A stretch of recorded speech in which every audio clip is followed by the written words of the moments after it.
Hi అండి.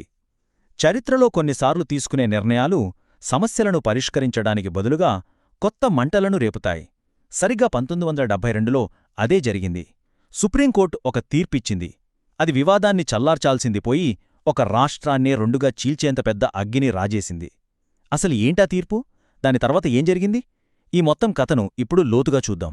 సరే, ఈ కాస్త సంక్లిష్టంగా ఉండే విషయాన్ని మనం సింపుల్గా అర్థం చేసుకోవడానికి 5 భాగాలుగా విడగొట్టి చూద్దాం.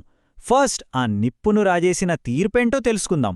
ఆ తర్వాత ఆ తీర్పు రాష్ట్రాన్ని ఎలా రెండుగా విడదీసిందో చూద్దాం. ఇక పరిస్థితి చేయిదాటిపోతున్నప్పుడు అప్పటి ప్రధానమంత్రి ఎలా జోక్యం చేసుకున్నారో పరిశీలిద్దాం.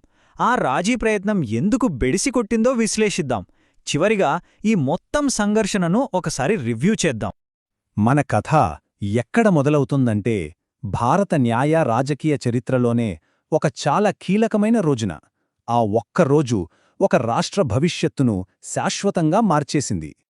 ఈ తేదీ, దీన్ని బాగా గుర్తుపెట్టుకోవాలి. ఎందుకంటే అసలు కథంతా మొదలైంది ఇక్కడే. ఈ మొత్తం సంఘర్షణకు ఆజ్యం పోసింది సరిగ్గా ఈరోజు వెలువడిన తీర్పే అన్నమాట. అయితే ఇంతకీ ఏంటి తీర్పు?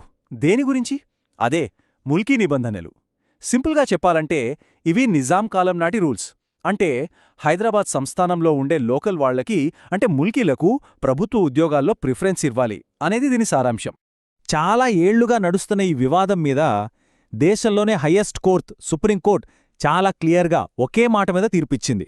5 జడ్జిల బెంచ్ ఏకగ్రీవంగా చెప్పిందేంటంటే ముల్కీ నిబంధనలు రాజ్యాంగబద్ధమే, అవి చెల్లుతాయి, అంతే. ఇక దీనిమీద మళ్ళీ మాట్లాడటానికి కూడా ఏమీ లేదు. ఇక తెలంగాణ ప్రాంత ప్రజలకు, ఉద్యోగులకు అదొక పెద్ద పండగ. వాళ్లకి మాటల్లో చెప్పలేని విజయమన్నమాట. ఏళ్ల తరబడి వాళ్లు చేస్తున్న పోరాటానికి, వాళ్ల హక్కులకు సుప్రీంకోర్టు ఒక ముద్ర వేసింది.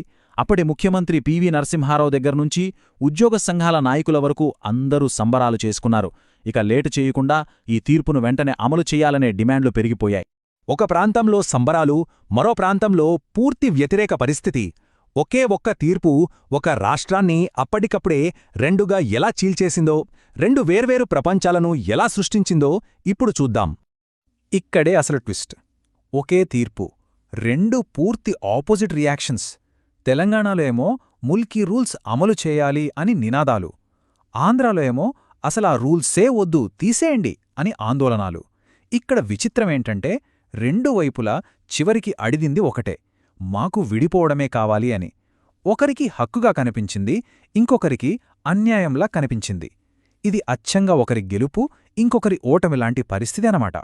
ఈ గొడవలు కేవలం నినాదాలతో ఆగిపోయలేదు, దురదృష్టవశాత్తు హింసకు దారితీశాయి. ముఖ్యంగా ఆంధ్ర ప్రాంతంలో జరిగిన ఆందోళనల్లో పోలీసుల కాల్పులు జరిగాయి. చాలామంది ప్రాణాలు కోల్పోయారు. దీంతో పరిస్థితి ఇంకా సీరియస్ అయిపోయింది. రాష్ట్రమిలా అగ్గిమీద గుగ్గిలంలా మండుతుంటే ఇక పరిస్థితి చేజారిపోతోందని సెంట్రల్ గవర్నమెంట్ గ్రహించింది.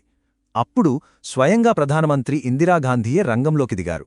ఢిల్లీలో దీనికి ఒక పరిష్కారం కనుక్కోవాలని ప్రయత్నాలు మొదలయ్యాయి. ఈ బగ్గుమంటున్న వాతావరణంలో ప్రధానమంత్రి పార్లమెంట్లో ఒక రాజీ ఫార్ములాను ముందుకు తెచ్చారు. అదే చాలామందికి తెలిసిన 5 సూత్రాల పథకం. ఇరుపక్షాల వాదనలను బ్యాలెన్స్ చేస్తూ ఒక మధ్యమార్గం చూపించడమే దీని లక్ష్యం. ఈ 5 సూత్రాలు ఇద్దర్నీ కూల్చేసే ఒక జాగ్రత్తైన ప్రయత్నం. చూద్దాం. మొదటిది, ముల్కీ రూల్స్ ఉంటాయి, కానీ అన్ని ఉద్యోగాలకు కాదు, కేవలం నాన్ గెజిటెడ్ పోస్టులకు మాత్రమే. రెండోది, ఇవి ఎప్పటికీ ఉండవు, వీటికొక డెడ్ లైన్ పెట్టారు. మూడోది, ప్రమోషన్లలో గొడవలు రాకుండా సర్వీస్ క్యాడర్లను ప్రాంతాల వారీగా విడగొట్టాలి. నాలుగోది, తెలంగాణ విద్యార్థులకు ఎడ్యుకేషన్ ఫెసిలిటీస్ కల్పించాలి. ఐదవది, రాజధానిలో లా అండ్ ఆర్డర్ కోసం ఒకే పోలీస్ ఫోర్స్ ఉండాలి. చూశారుగా, ప్రతి సూత్రం ఒకరిని శాంతపరుస్తూ ఇంకొకరికి భరోసా ఇచ్చేలా డిజైన్ చేశారు. పేపర్ మీద చూస్తే అంత బ్యాలెన్స్డ్గా పర్ఫెక్ట్ సొల్యూషన్లా అనిపించింది. కాని రియాలిటీలో ఏం జరిగిందంటే ఇది ఎవరినీ మెప్పించలేకపోయింది. బహుశా 2 వైపుల వాళ్లు ఏకగ్రీవంగా ఒప్పుకోని ఏకైక విషయం ఇదేనేమో. తెలంగాణ వాళ్లకు ఇదొక పెద్ద దెబ్బ.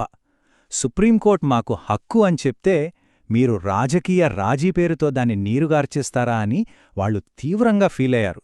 కష్టపడి గెలిచిన దాన్ని ఎవరో లాగేసుకుంటున్నట్టు అనిపించింది వాళ్లకి. ఇక ఆంధ్ర సైడ్ వాళ్లేమో ఈ ఫార్ములాను కూడా ఒప్పుకోలేదు.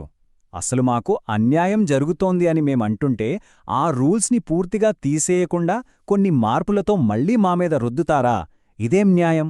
ఇది సమస్యను పరిష్కరించడం కాదు, జస్ట్ పోస్ట్పోన్ చేయడమే అని వాళ్లు గట్టిగా వాదించారు. చూశారుగా, ఇద్దరినీ మెప్పించే ప్రయత్నం ఇద్దరికీ కోపం తెప్పించింది. దీని ఫలితమేంటంటే జయాంధ్ర ఉద్యమం ఇంకా పెద్దదయింది. గవర్నమెంట్లో ఉన్న ఆంధ్ర మంత్రులంతా రిజైన్ చేసేశారు. ఇంకేముంది, రాజకీయంగా పెద్ద సంక్షోభం. 5 సూత్రాల పథకం అటకెక్కింది. ఇక రాజీ అనే మాటే లేకుండా పోయింది. సరే, ఒక్కసారి వెనక్కి తిరిగి చూద్దాం. ఒక కోర్టు తీర్పుతో మొదలైన ఈ కథ చివరికి ఒక రాజకీయ పతనానికి ఎలా దారితీసిందో స్టెప్ బై స్టెప్ చూద్దాం. ఈ టేబుల్ చూస్తే మనకు మొత్తం క్లియర్గా అర్థమవుతుంది. చూడండి, అక్టోబర్ 3న తీర్పు వచ్చింది. ఒకవైపు సంబరాలు, ఇంకోవైపు నిరసనలు. నెల తిరిగేలోపే నవంబర్ 21కి పరిస్థితి హింసాత్మకంగా మారింది. వెంటనే వారం రోజుల్లో నవంబర్ 27న ప్రధాని రాజీ ఫార్ములా తెచ్చారు. కానీ అది కూడా ఫెయిలవడంతో ఇక కలిసి ఉండలేమనే ఫీలింగ్ రెండు ప్రాంతాల్లోనూ బలంగా నాటుకుపోయింది. ఈ మొత్తం వైఫల్యం ఒక పెద్ద ప్రశ్నను మన ముందుంచింది. రాజీ అనే దారి మూసుకుపోయి రెండు వైపులా విడిపోవడమే కావాలని కోరుకుంటున్నప్పుడు ఇక కలిసుండే రాష్ట్రమనే మాటకు అర్థముందా? అప్పుడు ఆ ప్రశ్నకు సమాధానం దొరకలేదు. కాని ఆ సమాధానం దొరకడానికే మరో 40 ఏళ్లు పట్టింది. బహుశా 1972లో జరిగిన ఈ సంఘర్షణే భవిష్యత్తులో తెలంగాణ రాష్ట్ర ఏర్పాటుకు పునాదిరాయి వేసిందేమో.